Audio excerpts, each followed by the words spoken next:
Whispers of the mountain.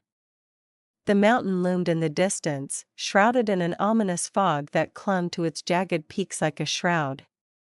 For years, the old property had been abandoned, its creaking cabins and overgrown trails whispering secrets to those daring enough to listen. But for James and Clara, it was the promise of a new beginning, a retreat from the chaos of city life, a place to reconnect and find solace. This was supposed to be their sanctuary, but as the days stretched into weeks, the mountain revealed its true nature, one that would threaten their very sanity. James, a pragmatic man in his early 30s, had always been cautious. He cherished stability, comfort, and the familiar rhythm of everyday life. Clara, 10 years his junior, was more impulsive, driven by a restless desire for adventure and the unknown. Their differing personalities blended into a volatile mixture that made their relationship both exciting and fraught. They arrived at the property on a cold autumn afternoon, the wind rustling through dying leaves. The house was dilapidated but sturdy enough, with moss-covered stone walls and shuttered windows that seemed to stare back at them like dark eyes. "It's perfect," Clara said, her face lit with excitement. "Imagine waking up here every morning. The peace, the solitude." James frowned, eyeing the shadows gathering in the corners of the porch. "It's remote. Too remote." "Are we sure about this?" "Of course we are. We need this, James. A fresh start." She reached for his hand, her voice soft but determined. They spent the next few days clearing debris, fixing windows, and making the place livable. Yet, as night fell, an unsettling feeling settled over the house. The wind's howling seemed to carry whispers that were not entirely the wind. On the third night, Clara was awakened by a faint, muffled sound, like a soft humming, distant but persistent. She sat up, eyes scanning the dark bedroom. James was asleep beside her, his breathing deep and even. She hesitated, then slipped out of bed and tiptoed toward the window. Outside, the moon cast a pallid glow over the dense forest. Among the trees, she thought she saw movement, shadowy figures that vanished when she blinked. She shivered, convinced it was her imagination, but unease clung to her like a second skin. "It's just the wind," she whispered to herself, trying to dismiss the feeling. The next morning, she mentioned it to James. "Did you hear that humming last night?" He shook his head. "No. Probably just the house settling. Old places do that." But Clara wasn't convinced.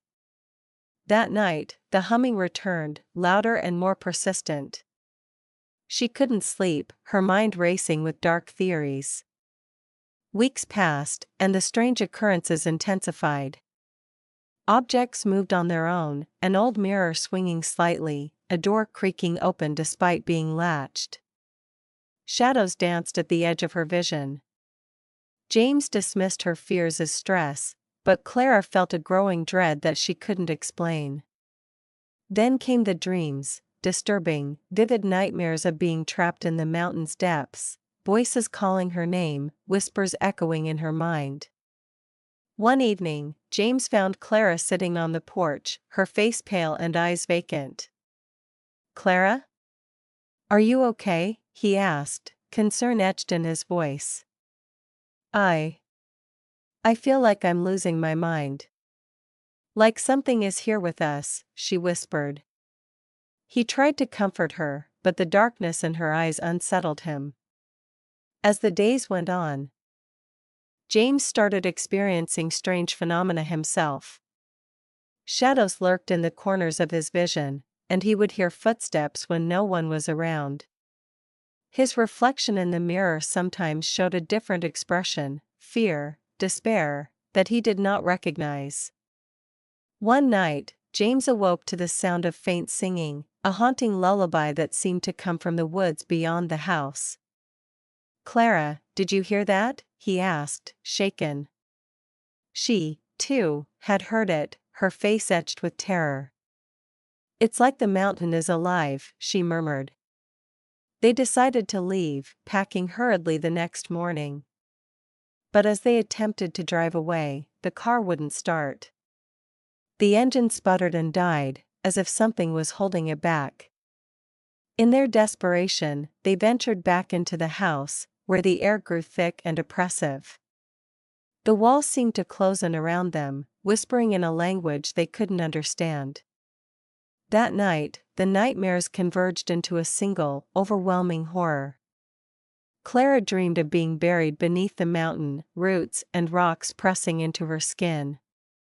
James saw himself trapped in a dark void, screaming for help that wouldn't come.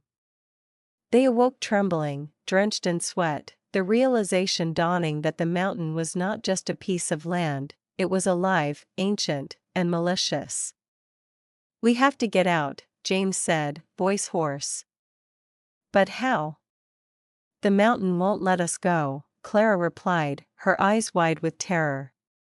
Suddenly, the house shook violently as if possessed. The walls cracked, revealing glimpses of a shadowy, sprawling underground cavity, the mountain's very core. In that moment, they saw figures, grotesque shapes with hollow eyes, beckoning them downward with silent, terrible promises. Desperate and broken, they found an old journal buried in the debris. Its pages were filled with writing, descriptions of rituals, voices, and sacrifices. It seemed the mountain had a dark history, a place where suffering and madness were ritualized. As they read, the house's torment intensified. The whispers became screams, the shadows reached for them, and the line between reality and nightmare blurred. In the final, harrowing moments, Clara and James grappled with their own minds, questioning what was real and what was illusion. The mountain had claimed them, not just their bodies but their very identities. They disappeared that night, swallowed by the mountain's insatiable hunger. In the end, the mountain remained silent and still, as if nothing had happened. But sometimes, on cold, windy nights, villagers at the base whisper of strange lights and ghostly figures seen near the summit.